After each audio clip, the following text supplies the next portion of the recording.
Welcome everyone to Wednesday Night at the Lab. I'm Tom Zinnan. I work here at the UW-Madison Biotechnology Center. I also work for UW Extension and Cooperative Extension, and on behalf of those folks and our other co-organizers, Wisconsin Public Television, the Wisconsin Alumni Association, and the UW-Madison Science Alliance, thanks again for coming to Wednesday Night at the Lab. We do this every Wednesday night, 50 times a year. Tonight it's my pleasure to introduce to you Raluca Scarlat. She's a professor in engineering physics here in the College of Engineering. She grew up in the Bay Area and went to Irvington High School there. Then she went to Cornell University for an undergraduate degree in chemical engineering. Then she went to the University of California-Berkeley back home and got her PhD in nuclear engineering. And then she came here in 2014 to take her faculty position. Tonight she's going to be talking about the next generation of nuclear reactors. This is a topic more near and dear to my heart than I realized, because my brother worked at a nuclear power plant, the one in Cordova, Illinois, for about 30 years. He retired about 3 years ago. You get a feeling for ups and downs of a technology when your brother reports to you every Christmas and Easter and all that good stuff. So I'm looking forward to hearing what the future is of this. Please join me in welcoming Raluca Scarlat to Wednesday Night at the Lab.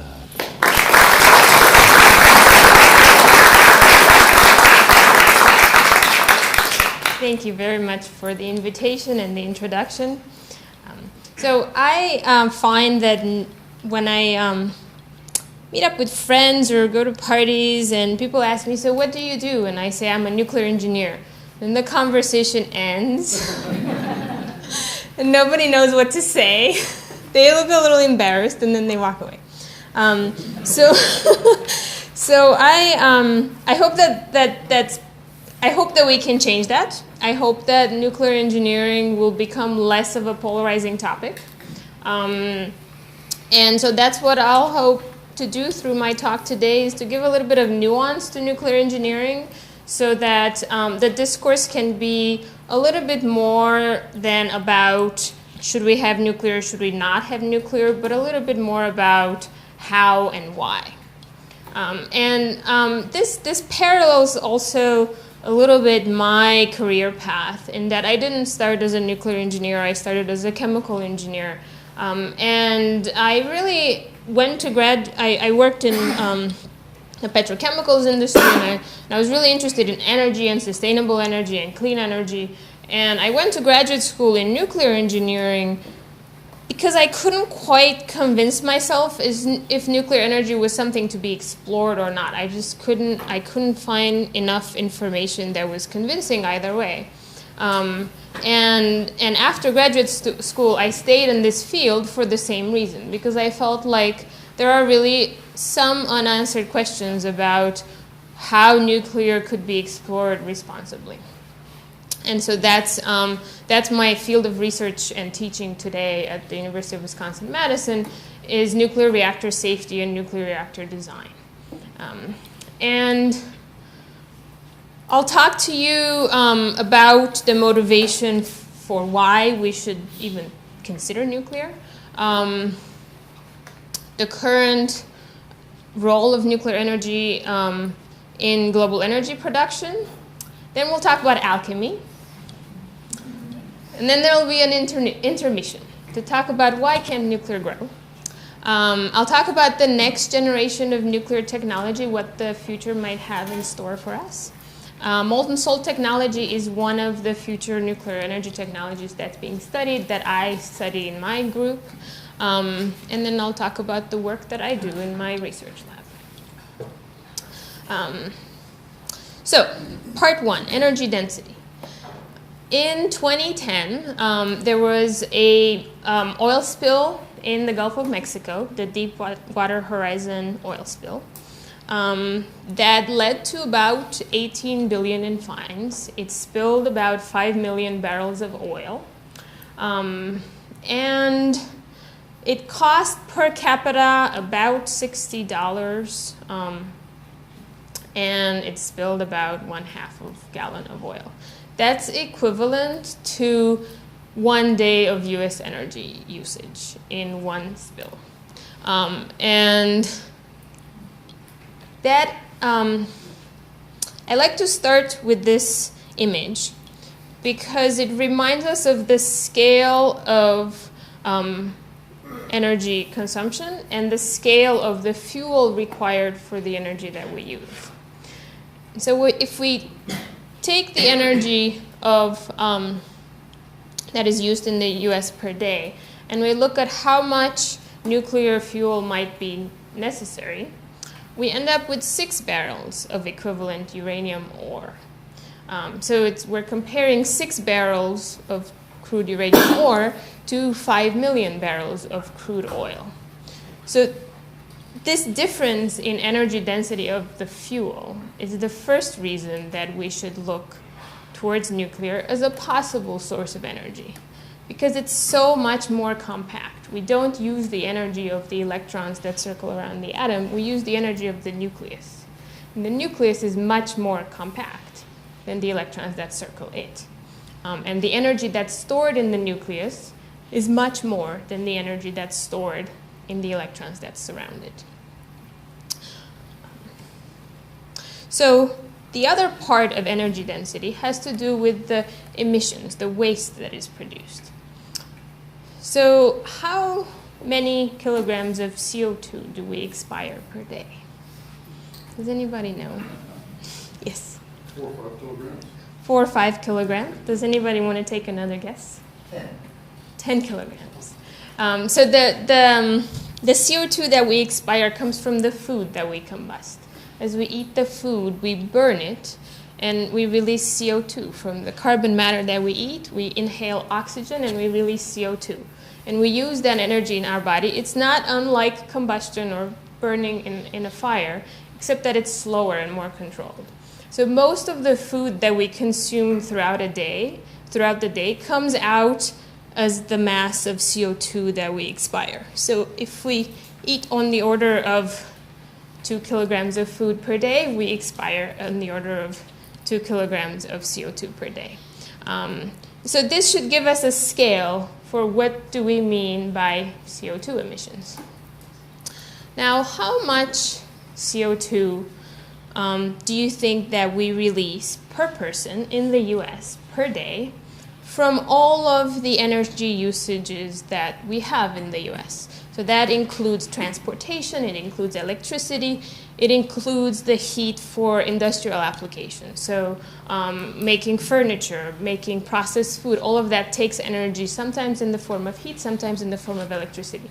So all of that takes energy, and the energy, some of that energy comes from natural gas and coal. Those are hydrocarbon sources that emit CO2. So how much CO2 do you think is emitted per person from all of the energy production that is done in the US? Does anybody want to take a guess? 20. 20. So on the order of 20, that's right. So we, it's 18 times, it's about 18 times what we exhale per day. So it would require 18 people in order to sustain our lifestyles, our energy consumption. Now, there's a difference between the CO2 that we exhale and the CO2 that's emitted into the atmosphere from fossil fuel, and that difference is its source. The CO2 that we exhale comes from the food that we grow. And the food that we grow gets its carbon from the air. The plants absorb CO2 and make that into plant matter. And so the food that we eat, we then exhale the CO2 out, and that gets reabsorbed into the plants, and we eat it. It's a continuous cycle. We're not adding, when we exhale, we're not adding to the overall CO2 in the atmosphere. We're just part of a cycle.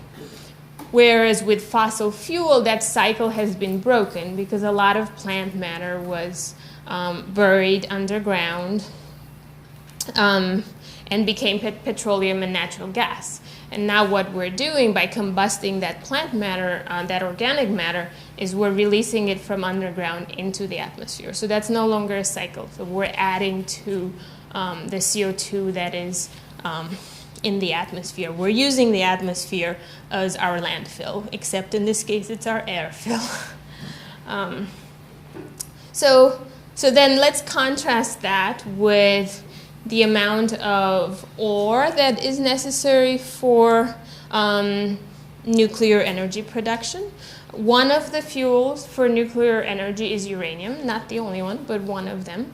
And we can think of nuclear fuel, we extract it from the ground as solid fuel. We combust it in a nuclear reactor, and the combustion products are solid. So it stays as a solid throughout its lifetime. So as a proxy for nuclear waste, we can think of the total amount of fuel that we use. That's also the total amount of waste that we produce. Now, there are methods to recycle it and sort of reduce that volume by reusing it over and over, but as a proxy order of magnitude, what might be the amount of nuclear fuel that we use? So what mass do you think one would need? Yes? A gram? A gram, yes. Another guess?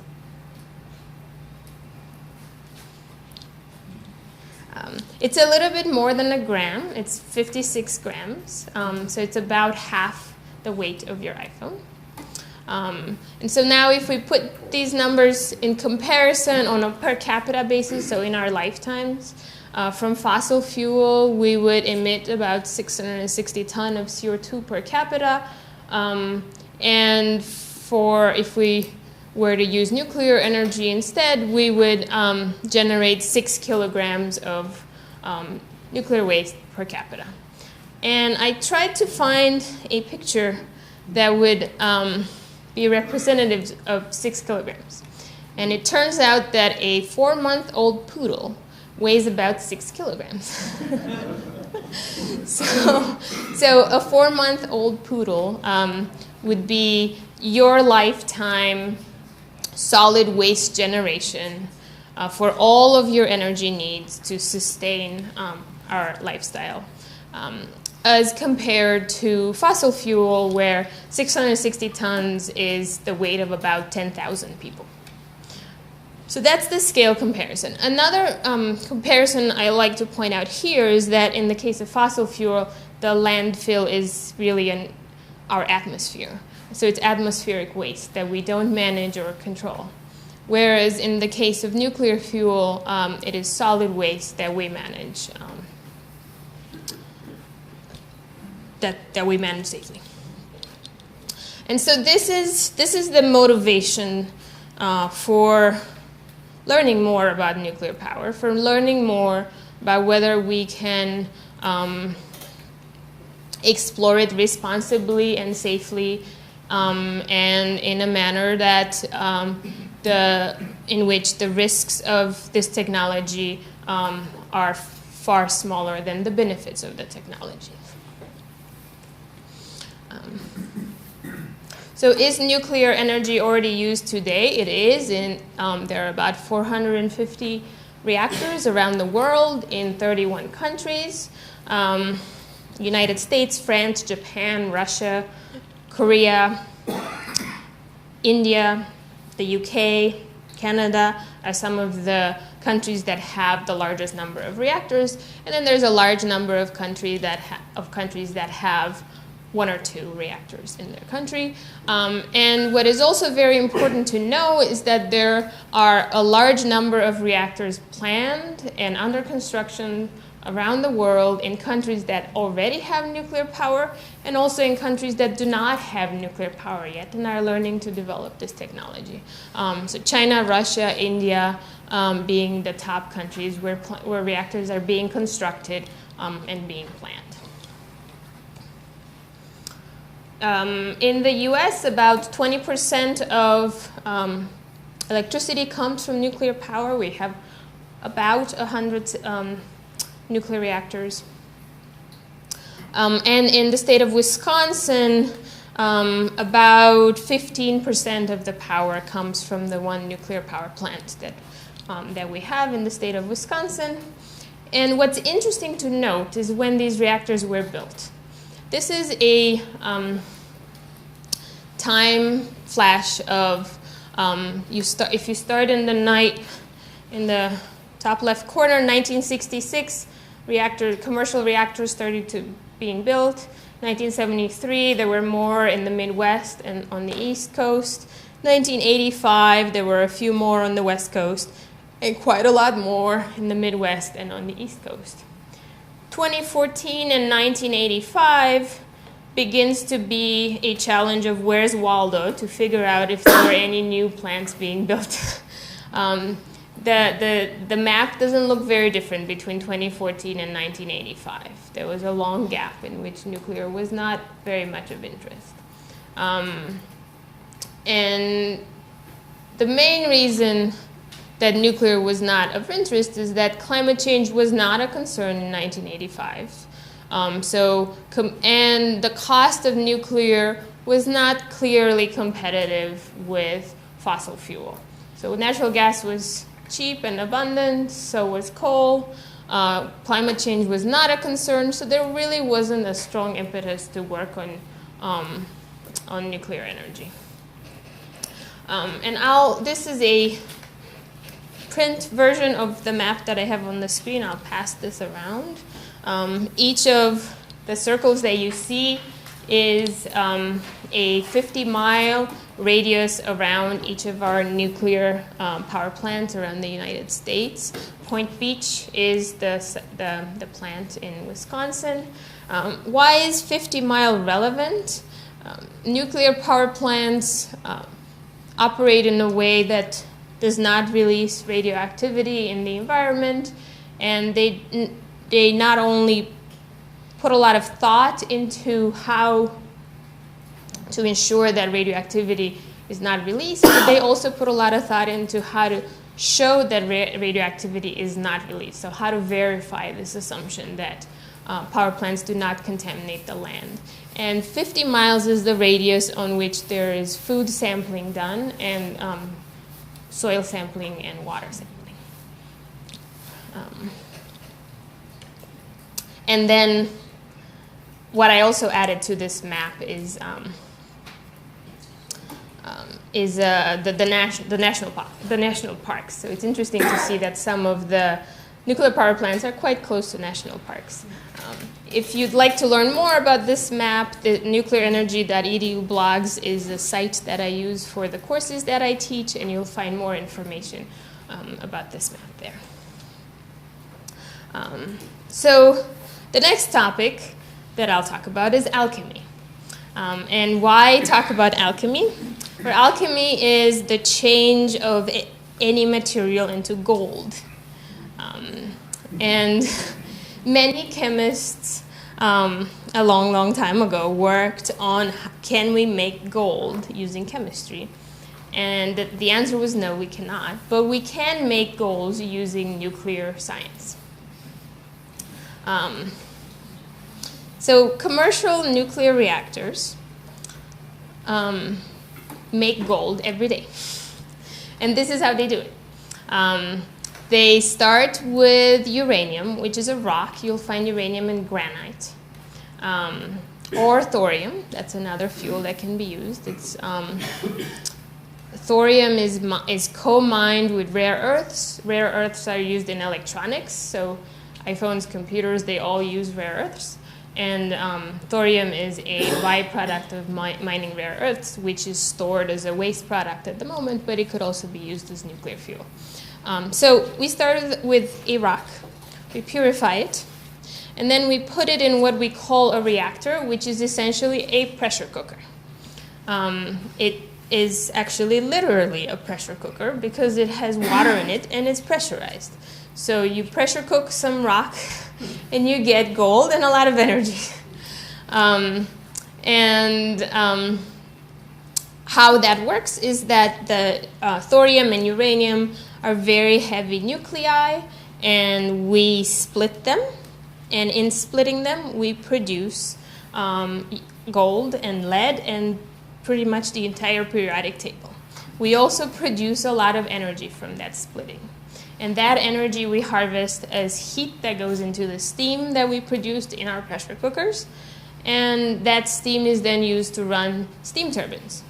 And steam turbines are not very much different from the way that trains used to run a long, long time ago. So one could say that this is extraordinarily old technology coupled with extraordinarily new technology. So why this coupling, and why haven't we evolved a little bit from pressure cookers and steam power? And the answer has to do partly with the map that I showed you before, that in 1985 we stopped developing nuclear power. So there wasn't a strong commercial incentive to develop and commercialize new technology. So I'll tell you, now today there is a motivation to develop nuclear technology, and that is climate change, and also energy security and geopolitics could be motivations for developing new technology. And it is possible to move away from steam turbines to what we call air turbines, so more modern technology that would then become more economically competitive with fossil fuel. But before we fast forward to the future and the present development, I want to tell you a little bit more about alchemy. And so here is the periodic table. And at the very bottom of the periodic table are the heavy elements. They're heavy because they contain a lot of neutrons and protons. And here at the bottom we have uranium, neptunium, plutonium, thorium. These elements split to produce the elements that you see in color here. So they produce a large fraction of the periodic table, and these elements that are produced are towards the top of the periodic table, so they're lighter. We've split a heavy atom into two lighter atoms. And these lighter elements that are produced, some of them are in their natural non-radioactive state. Some of them are in a state that is not quite yet stable. So they emit radioactivity, they emit energy, until they reach a stable state. So that means that if we run a reactor that splits uranium, once we stop our reactor and we stop splitting uranium, we still have those radioactive elements that we've produced that will continue to be radioactive until they've reached a stable state. And that does not happen instantaneously. We can't stop those elements from being radioactive until they naturally reach their stable state. And that is one of the challenges with nuclear technology, that we don't have a stop button that is quite a stop button. We have an almost stop button, but it's not a complete stop button. So that means that we continue to produce heat. So if we have our pressure cooker and we continue to produce heat and we don't take out that heat, then our pressure cooker at some point will pop. And that's part, in a way, what happened at the Fukushima plant in Japan.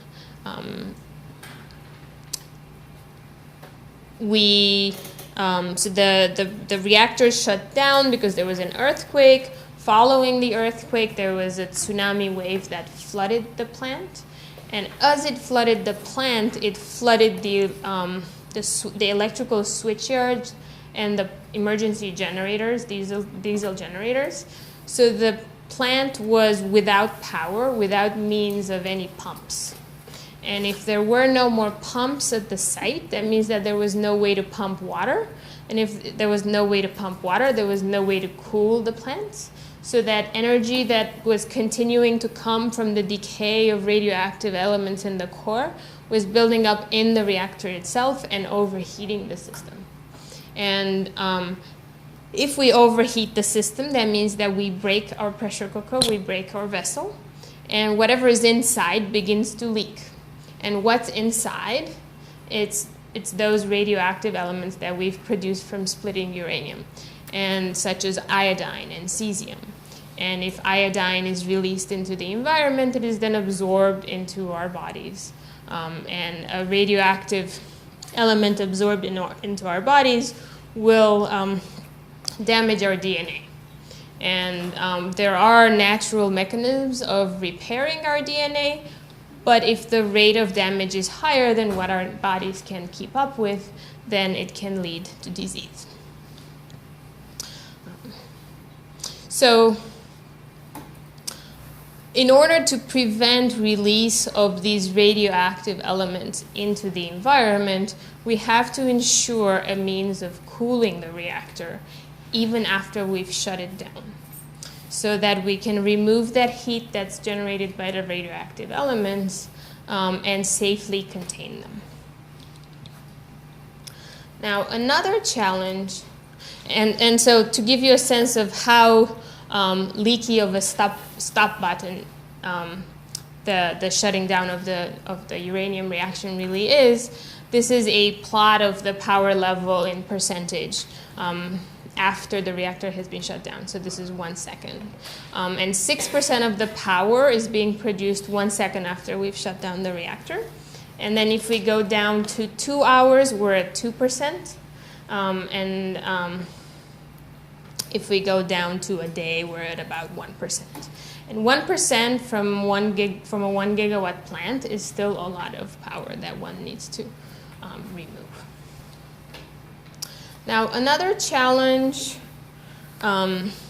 related to alchemy is these other elements at the bottom of the periodic table that are produced in the reactor. So if we start with uranium, as uranium splits and produces these other elements, it also produces neutrons.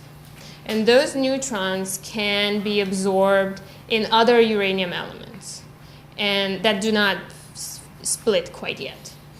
And the absorption of neutrons into the uranium element allows us to hop over to the next element. So we can hop up to neptunium, plutonium, and americium. And plutonium is a material that's also been used for nuclear weapons production. So one of the challenges of handling the used fuel from a nuclear reactor and recycling the used fuel from nuclear reactor is demonstrating that this plutonium that has been produced cannot be extracted by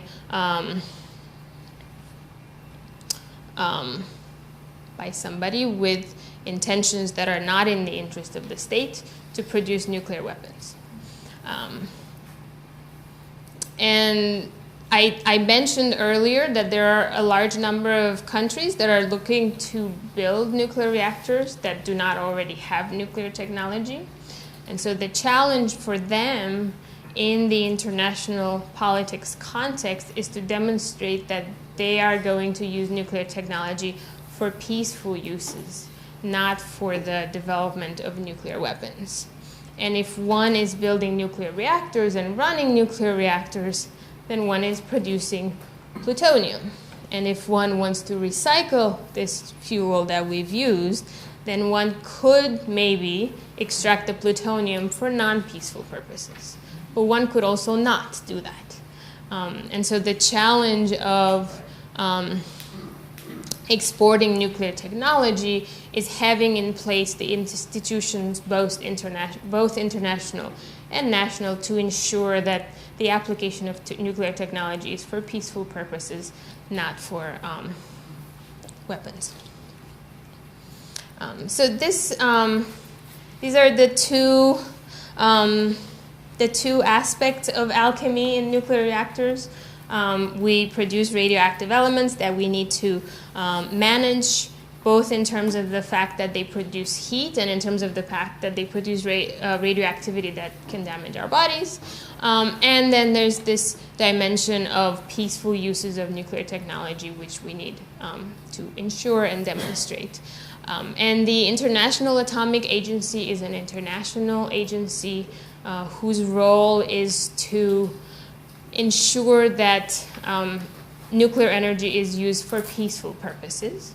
and to ensure that countries that do not already have nuclear weapons will not develop nuclear weapons, and to also help countries that do not have nuclear technology develop that technology, so that the world has access to this technology, so both the developed and the developing countries have access to this technology if they so choose to.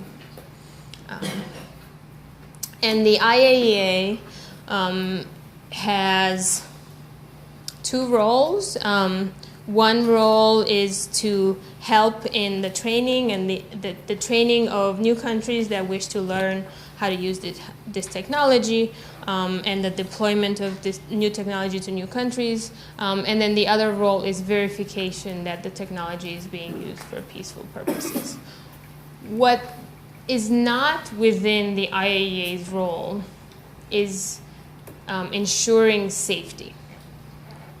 And that's an important dimension when we think about development and export of nuclear technology, because every country is sovereign, so every country is responsible for ensuring the safety of their technology. But as an exporter of nuclear technology, we are the most knowledgeable of the technology that we're exporting. And so we have a certain amount of responsibility to ensure that the country that we're exporting to has really developed their technical know-how to responsibly ensure the safety of their reactors. And at the same time, that country is sovereign. So they make their own decisions as to what they consider acceptable risk and unacceptable risk. And maybe their decisions are different from ours. Maybe their decisions in their particular context are more risk-taking than ours or less risk-taking than ours. So there it becomes an interesting fine balance between how much it is the responsibility of the exporting countries to ensure and verify the safety of the technology that they've exported. And an interesting fun fact, the reactors at Fukushima were exported by the US, by GE, in collaboration with Japan. And of course, the international nuclear community aided Japan in the response, or offered to aid Japan in the response to the accident, but ultimately it was Japan's responsibility to manage the economic and the environmental and the human impacts of that accident. And so one might ask whether there is also a moral responsibility that the US might have carried over decades in exporting that technology to Japan. And it's a difficult question to ask because we're talking about spanning decades, spanning generations. So now we're talking about responsibilities that span from one generation to another. And that is a difficult conversation to have, but not an impossible conversation to have. So, with that, intermission. Why can't nuclear grow? Both in the US and internationally. Any thoughts or guesses? Yes? Nobody wants a plant in his backyard. Nobody wants a plant in their backyard. Why not? There's danger there. It's a risky business. Because there's a perception of danger. What do we mean by danger? Okay, so there's a perception of danger because there might be radioactivity from the plant that reaches the houses surrounding. Yes? Because of the really long 20, 30-year time frame for the building and use of it and the amortization of the cost, we had to have regulatory structure for the government to ensure it happened, and that's been resolved over the last few years. because the timeline, because of the timeline of commercialization and construction is very long, so it relies on government involvement for development of technology, and that's challenging, and maybe there isn't a policy to support that quite directly. Yes? The cost of decommissioning one or nuclear plants seems the cost we never really anticipated, and we keep rising, and that's what I think it is. Especially in Germany, they have that problem. So the cost of decommissioning a plant that was built 40 years prior, and the uncertainty around it, and the duration of that decommissioning process is a question mark. And when one deploys a new technology, one wants to know that it's reversible. If we don't like it, we want it to go away quickly. And so we want to have that option with nuclear as well. Yeah, that's a good point. Okay, take one more. No long-term storage facilities for radioactive waste. No long-term storage facilities for radioactive waste. That is, to some degree,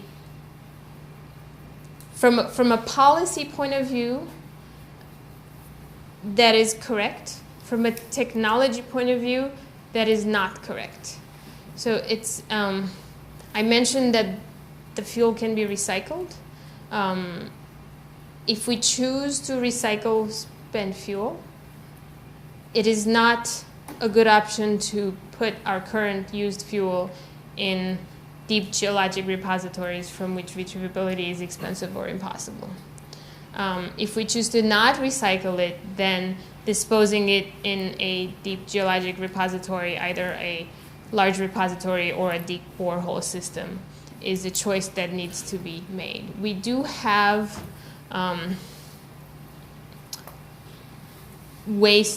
nuclear waste disposal sites around the country. We do not have disposal sites for used fuel, and it is a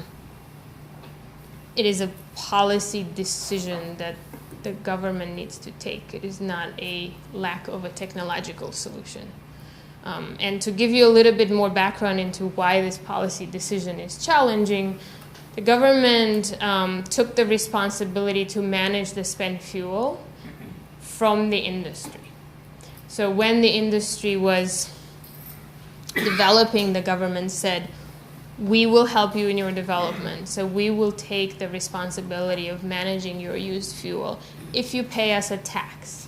So a tax on the electricity that they sold, that utilities sold, was collected by the government, and they did not meet the government did not meet its contract with industry to take the fuel and manage it in a centralized fashion.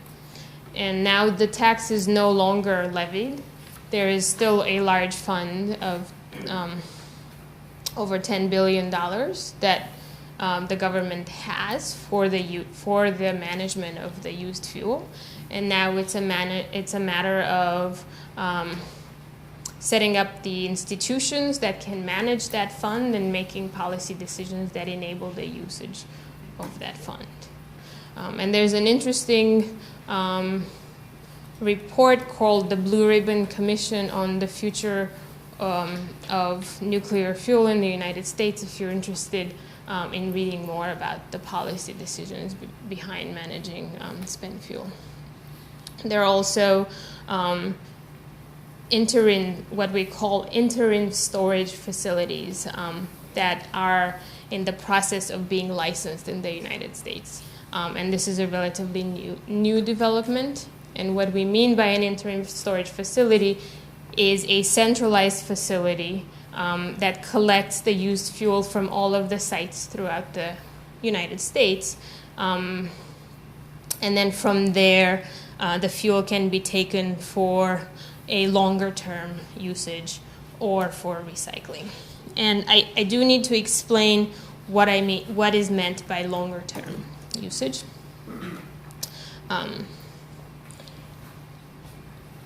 The radioactive, I'm going to go back to the Alchemy slide. The radioactive elements that are produced, they will reach a stable state within, some of them within a couple of seconds, some of them within a few minutes, some of them within a few days, and most of them among the lighter elements within tens of years to hundreds of years. Designing a repository for hundreds of years is not unlike other technologies that we manage. There are buildings that have existed for hundreds of years. We can handle that. As a society and as a culture, hundreds of years does not seem daunting. However, the elements at the bottom that are being produced by absorption of neutrons, so the elements that are heavier than uranium, those are not very highly radioactive. They don't produce a lot of heat. But because they're not very highly radioactive, they take a long time to decay away to something stable. So they're not highly radioactive. They decay slowly. So they take a long time to reach a stable state. And a long time means millions of years. So maintaining the integrity of anything for millions of years is daunting for human civilization. Now, the majority of the waste that is produced by nuclear power is here, is not the bottom. So if we were to recycle the fuel, one, we could use these heavy elements for power production because we can split the atom. And two, even if we didn't use it for power production, if we just separated out the heavy elements, then we would condense the waste quite a bit. So it makes the management cheaper and easier. So those are the options for recycling. Yes? I remember reading something about one of the recycling problems is the danger of proliferation of weapons problems. Correct, because if we recycle, we're separating out elements from our waste fuel, and one of the elements we could separate is plutonium, which is a proliferation risk that plutonium would then be used for weapons.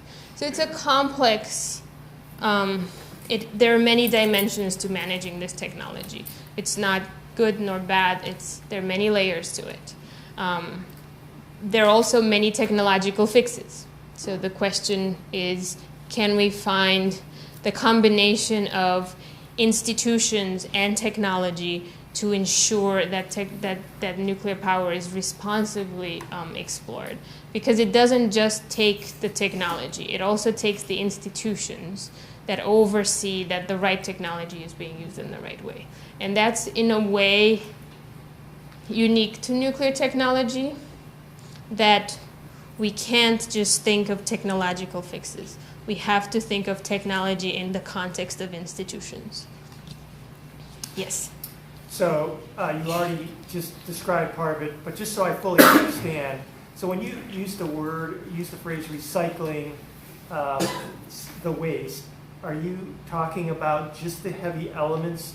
That's the only part that can be recycled, and the lighter elements are just left to decay over time safely? That's correct. So if we look to recycle nuclear fuel, we would want to extract only the heavy elements for energy production, and the lighter elements could be extracted for precious metals or for medical applications. Molybdenum, for example, can be used for medical applications. There's actually in the state of Wisconsin a nuclear reactor that's being built specifically for the nuclear application of producing Moly-99. So is it more expensive to recycle the heavy elements or the heavy waste than to produce new uranium?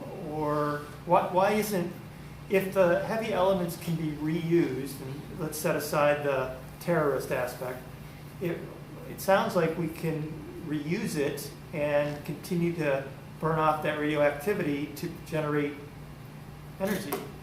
So is there a commercial case for recycling? And the short answer is not yet, because uranium fuel is relatively cheap. So recycling is not necessarily economically profitable.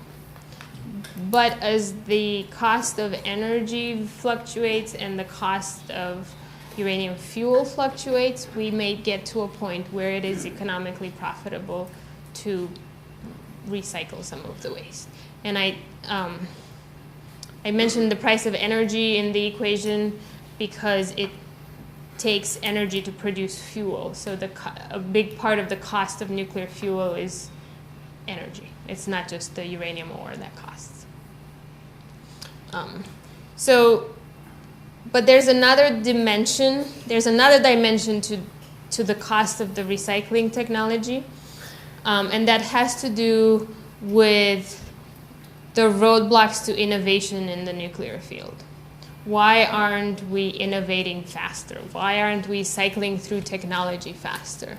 Because the plants that we have today, you might have noticed on the map that I passed around, most of their ages are 40 years old, and the plants that we're building today are not that different from those plants that we built 40 years ago. So our innovation cycle is very slow. Maybe in 30 years, one came up with, so the plants that we build today we called advanced water reactors, and the advanced water reactors took about 20 to 30 years to develop, even though we already had water reactors. So it was an incremental move, and it took decades to evolve. And so what are those roadblocks to innovation? And I would say that cost, the economic competitiveness of nuclear is part of it. Nuclear is too expensive today, and there isn't enough optimism that we can innovate sufficiently to make nuclear cheaper. Which brings us back to motivated people. If we had more optimism and more creative minds working in the nuclear field, then maybe we could work on making nuclear cheaper. And then the other part of the equation is the supply chain, because we've forgotten in the United States how to build reactors, and we do not have a supply chain that would support conventional reactors, let alone advanced reactors. We rely on an international supply chain, which is important and valuable, but sometimes has its challenges if we want to innovate fast. And so in an effort to address the challenge of motivated people, we have a nuclear engineering department here at University of Wisconsin-Madison, and we train new talented students that we hope will find ways to innovate. There's a nuclear innovation camp that happens every year at Berkeley. It's co-organized together with the University of Wisconsin.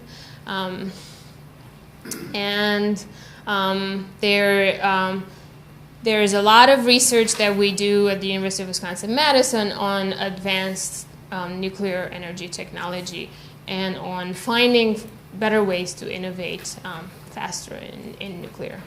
And so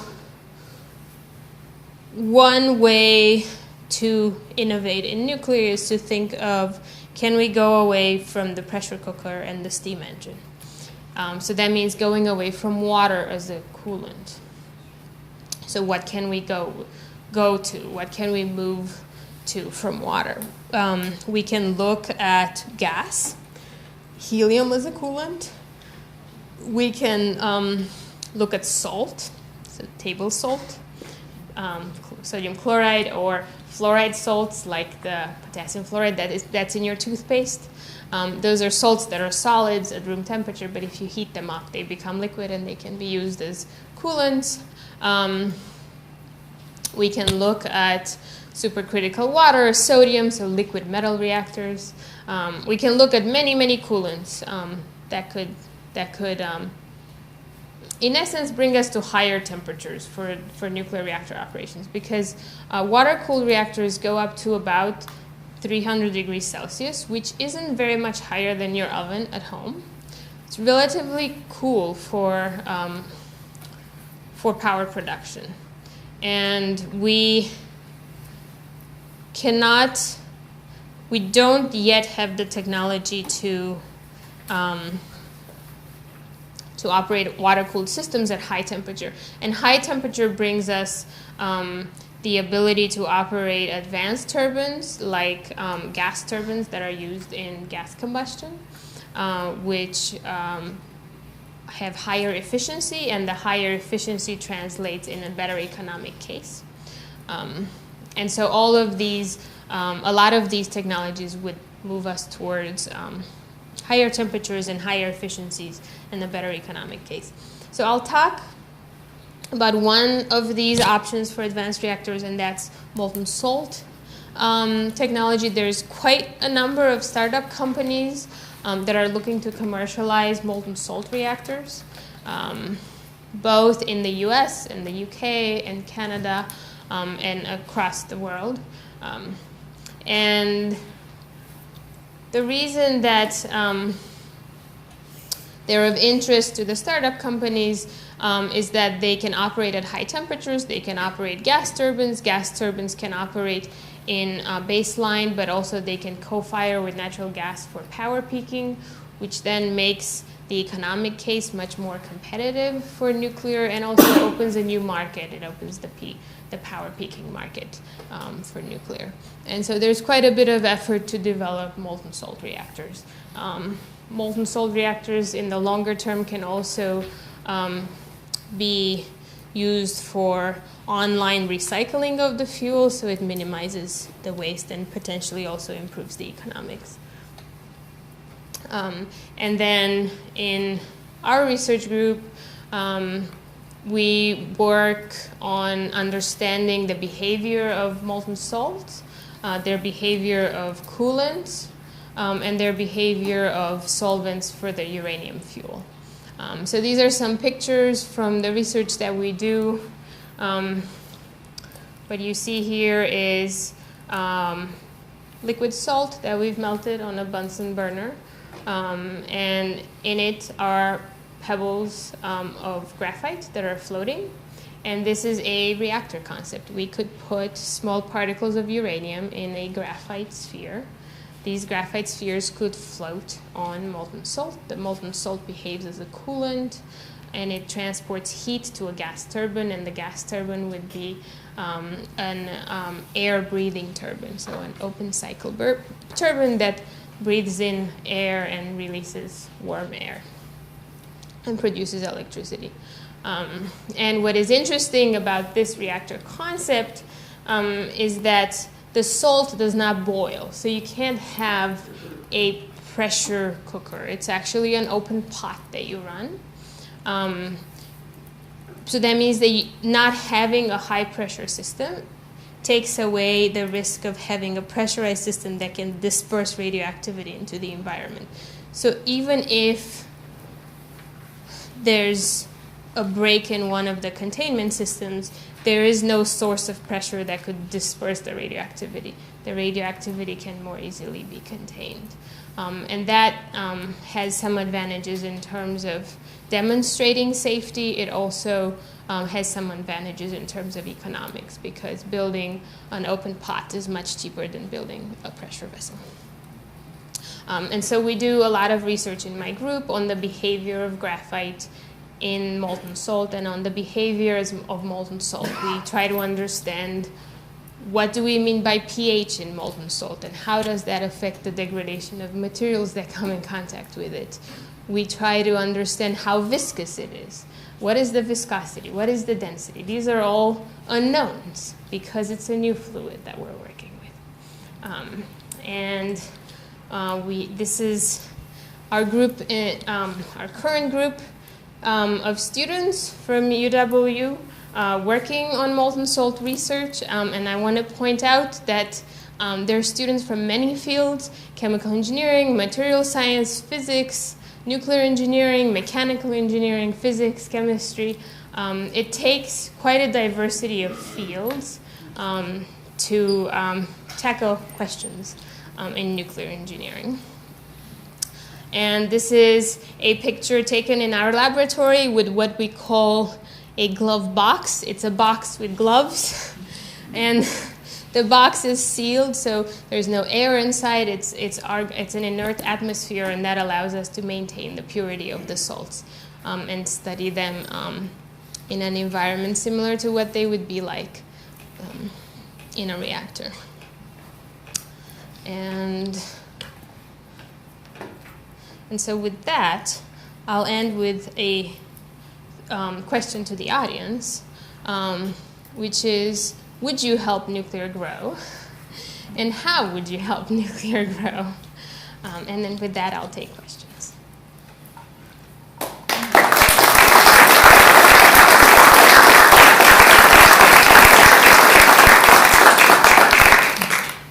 Thank you.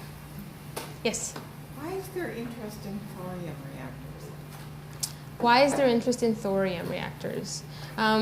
It's an alternative fuel, and thorium is a waste stream for the rare earths mining industry. So one could make a case that using thorium would be more economical.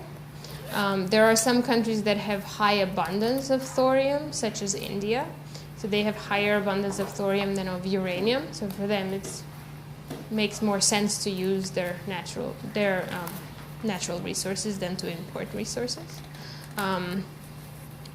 There's also quite a bit of focus on thorium in the context of molten salt reactors. So molten salt reactors have a number of inherent physics that leads to an easier safety case, which then leads to a potentially more rapid commercialization cycle, and also leads to potentially more cheaper reactors. And molten salt technology was initially developed for the use of thorium fuel. That doesn't mean that molten salt reactor can only be used with thorium, but it can also be used with thorium, and it's quite good for using thorium. And so there's this excitement around molten salt reactors, which kind of gets confounded with the excitement for thorium power. I would say that it's just another source of fuel that we haven't explored, and we should explore it just as much as we explore uranium. There's a lot of excitement around it because we haven't explored it. Yeah. Yes, in the back. I have a question about your storytelling, especially about you're not avoiding the use of energy slave and some of the other words that you may have avoided this evening in talking about this hot topic. Okay, I'm not familiar with the term energy slave. Well, it's like 20 people that we use. Instead of using the story that you told, there is a term that's not widely used because of its derogatory connotations as energy slave. And I assume that you avoided that and maybe avoided other words that stop people from listening. So it's interesting that, so I've been trained as a nuclear engineer, and therefore I am most comfortable using the vernacular that we're comfortable with in nuclear engineering. So it's possible that the terms that I use are not the terms that other disciplines use to talk about energy.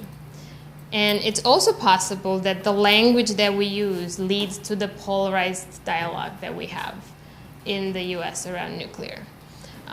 So I would very much welcome your suggestions and would love to hear your conversations about how to merge these vernaculars across disciplines around energy. I'm sure I have much more to learn in that area. One of the things that was interesting to me was the discussion about there's no supply chain in the United States.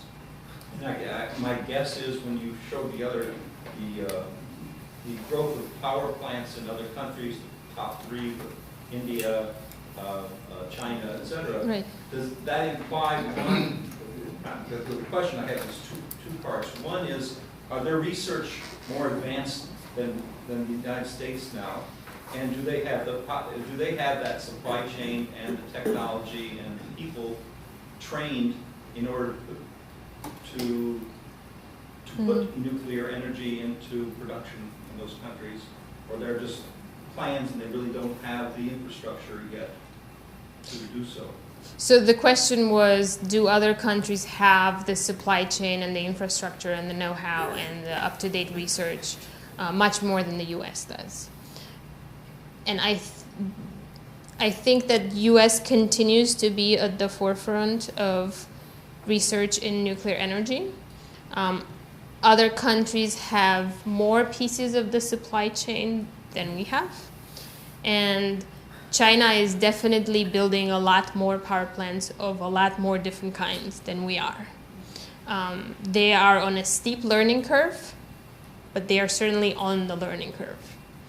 So I think the US is well placed at the moment to be a world leader in nuclear energy and to innovate in nuclear energy, but there is strong competition, both in terms of research and in terms of the infrastructure that's available. And I would say that China and France and Russia and South Korea are definitely strong competitors. Yes. How many nuclear power plants have been shut down, not only in Wisconsin and the United States, and what was the reasons that they were shut down? So what are the reasons for nuclear power plants being shut down? And how many? And how many? I don't know the numbers off the top of my head, but reactors are being decommissioned because of age and because of economics and because of public opinion and public protest, which ties into economics. So there are plants that will shut down for replacement of a component. During shutdown, there are public protests and lawsuits. Lawsuits take a long time. That keeps the power plant shut down, and that brings it bankrupt. And then it has to close for economic reasons, not for technical reasons.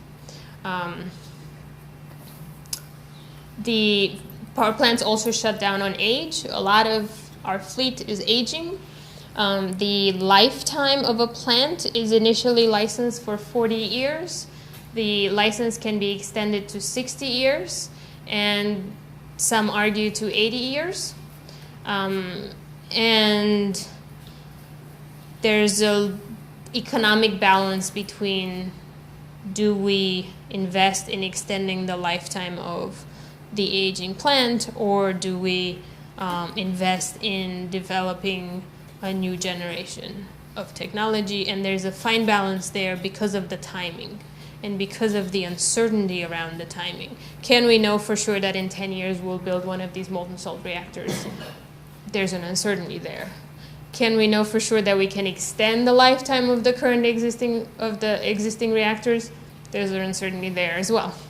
So that's the debate to be had. So 5 minutes? No, I'm raising my hand. Oh, sorry. Follow up on the question on China.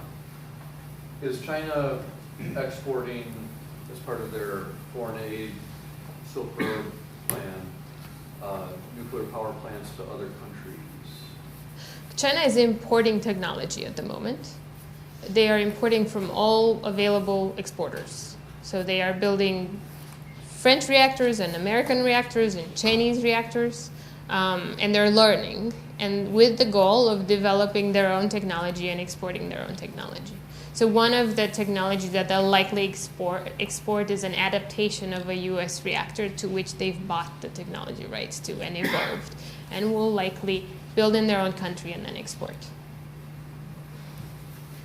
Yes? On the west coast of Finland, there's a deep storage place being built deep down in granite. Correct. With the idea that it's safe storage for hundreds of thousands of years. Yes. What's your opinion of that storage design and what they're doing there? So the principle of what's called a deep geologic repository is that one would pick a geology that has not changed in millions of years, that we have confidence has remained unchanged by natural processes over millions of years.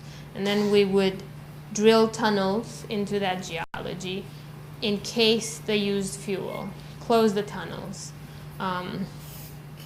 and monitor it from the surface for the duration that our civilization exists, but we don't know that our civilization will exist for another 1,000,000 years. I apologize, I don't mean to be pessimistic.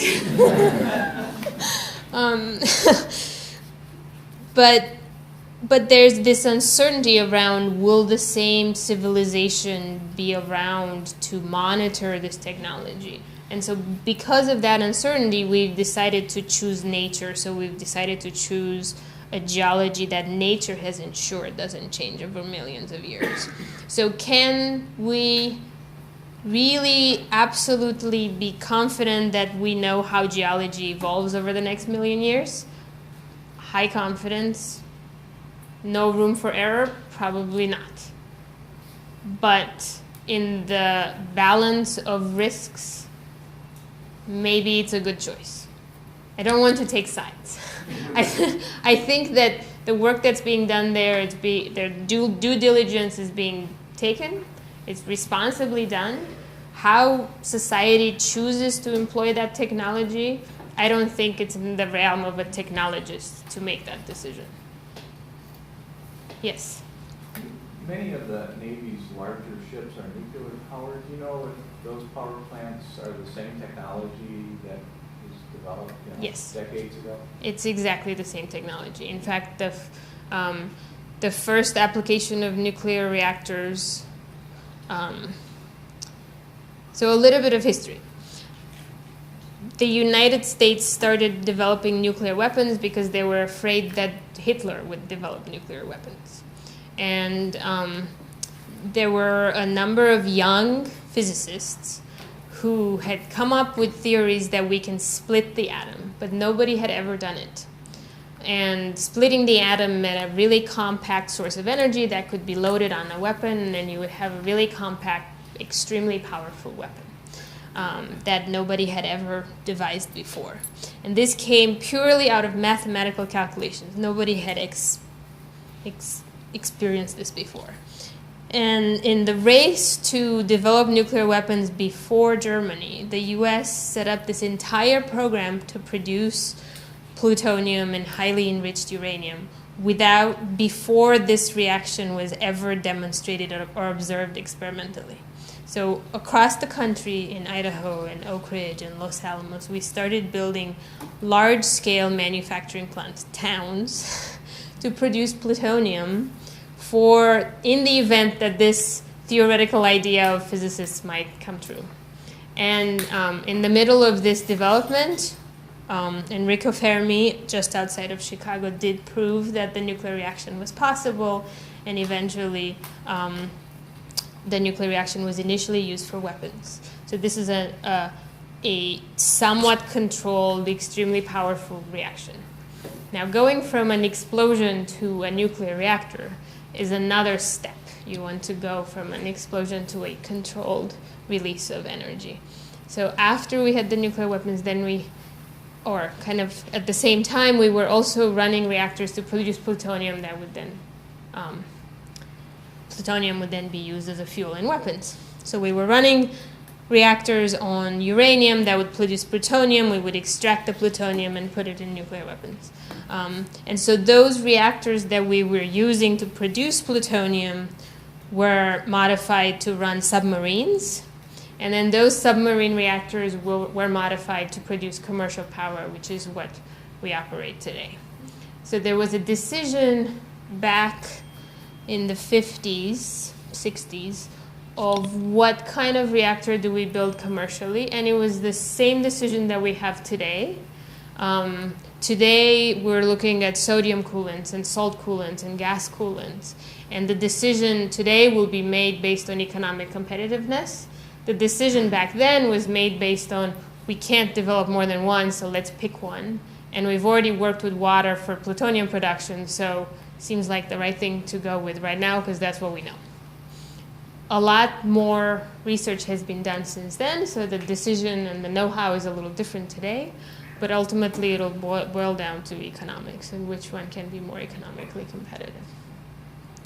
So the short answer is today's technology is not very different from the Navy reactors. Yes? Does the molten salt use the same purity of fuel as a typical water reactor? Enrichment level, kind of same type of thing? Molten salt can use the same enrichment level. Most new generation reactors or future generation reactors look to slightly higher enrichment for better fuel utilization, so less volume of spent fuel. And then, is there a commercial reactor yet, or what's the biggest one? Is there one that actually generates power somehow? Scale? Is there molten salt? Is there a commercial molten salt reactor? No, there is not. So there was a reactor that operated at Oak Ridge National Lab as an experimental reactor, so not a commercial reactor. It ran for a total of about 1.5 years. And it has not yet been decommissioned, which is something that we will do better. It was a research program that ended without planning for end of life, so it ended and they said, we'll watch it for a while. So we're still watching it. So there is no operating molten salt reactor today. Yes. So you've referred repeatedly about nuclear research and trying to develop new technologies to improve on the technology that we use for the water-cooled reactor. But it sounds to me like most of the research, or all of the research, has to do with the cooling mechanism, or is there other research to maybe reduce the radioactivity of the waste, or, to reduce the radioactivity of the waste? So is the research primarily in the cooling aspects of the industry, or is it broader than that? So is the research primarily in the systems design and cooling aspect, or is there more research in more areas? There is research in all areas, from corrosion to materials behavior to nuclear physics to heat transfer behavior to systems design to how do we demonstrate safety. There is research in all of those areas. Is there research on how to produce less radioactivity? Yes, there is. One could use accelerator-driven subcritical systems to consume the waste. One could use fusion systems to consume the waste. There are various different technologies that are being explored. But I do want to put all of that in the context of the scale. So we're comparing managing a very small mass of radioactive waste, but solid, to managing a large mass of gaseous waste. So if no technology is perfect, and if we didn't have climate change, and if we didn't have air pollution concerns from fossil fuel, then probably nuclear, with all its complexities, would not be something to look at. But because the best alternative to nuclear is not that good, then nuclear becomes an alternative to look into, because its risks might be much more manageable than the risks from other technology. That doesn't mean that the risks are not there. There are enormous risks from all technologies that we use. But the question is, which risk is more manageable? And it might be that this solid radioactive material of very small volume might be more manageable of a risk than the gaseous, non-radioactive, but highly damaging gas that we release up the stack. Yes? One of the things I think is sort of taking our mind off, or concentration off of nuclear, is the solar and the wind power.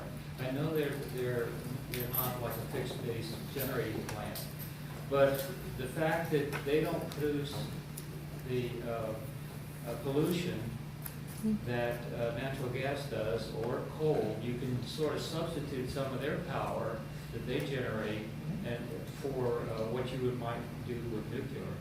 Right. So I don't think that we should have one source of energy. I think that would be a mistake. There are different sources of energy that are appropriate for different parts of the world, for different communities, for different applications, different grids. And I don't think that nuclear is the only solution everywhere. I think nuclear is a solution in some places. And I think it would be a mistake to have a narrow energy portfolio. We should not rely only on solar. We should not rely only on nuclear. We should try our best to find all of the clean energy sources that we can think of. One dimension of the solar industry and the wind industry that is important to evaluate is the life cycle environmental costs and how those are managed. Not saying they're poorly managed, it's just something to evaluate. And also the economic competitiveness. I've talked a lot about economic competitiveness with fossil fuel. The comparison looks quite different between nuclear and renewables. But then again, it depends on the market, and it depends on the place that you're in. So I think what's important to do is to have a broad portfolio and to make sure that the deployment of technology is appropriate for the specific market and the specific location. And then with renewables, energy storage is also very important. And so energy storage, one more thought, is energy storage plus renewables plus nuclear and integration and optimization across those systems is an active area of research. How do we integrate among these to optimize? Yes. Yeah, with the molten salt reactors using with gas turbines, since it's an open loop technology, is there anything displaced into the atmosphere by its, by the nature of the process? So one of the areas of research in our group is tritium management. Tritium is a radioactive element of hydrogen, and it is produced by cosmic rays in our atmosphere. There's a natural production rate of tritium. It's used in fusion as fuel, and it is produced in nuclear reactors. And so showing that, and tritium at high temperatures, tritium gas at high temperatures is not well contained by metallic components. It diffuses through.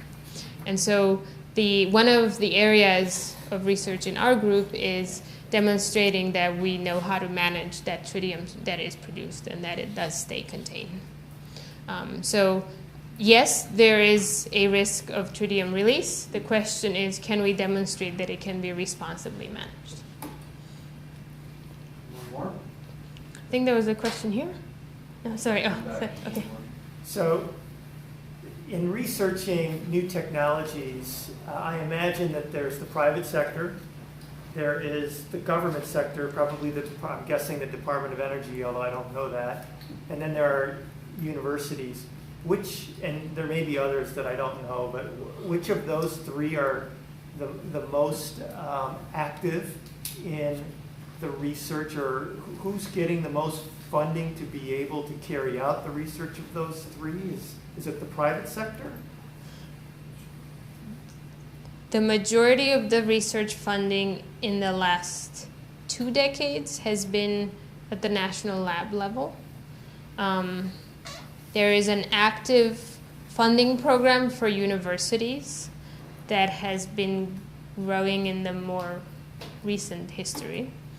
And in response to that, we see a number of growing nuclear engineering departments and new nuclear engineering departments across the US.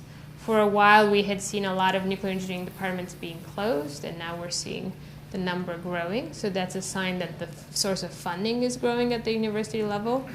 There used to be quite little funds in the commercial realm, but in the last decade, we've seen a lot of startup companies being funded by typically angel investors that are optimistic or not daunted by the potentially long time scale of deployment.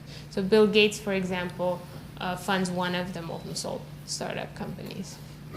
So I think at the moment, comparatively, there's probably still less funds in the commercial realm, but that's growing, and I think it's important to have these 3 elements in order to commercialize the technology, because the universities will train the workforce and develop the long-term fundamental advances that are necessary for the long-term sustainment of innovation. The national laboratories have infrastructure that they make available to industry to test their technology. And then it's ultimately industry that's responsible for commercializing this technology and coming up with a way to make it economically competitive. Thank you very much.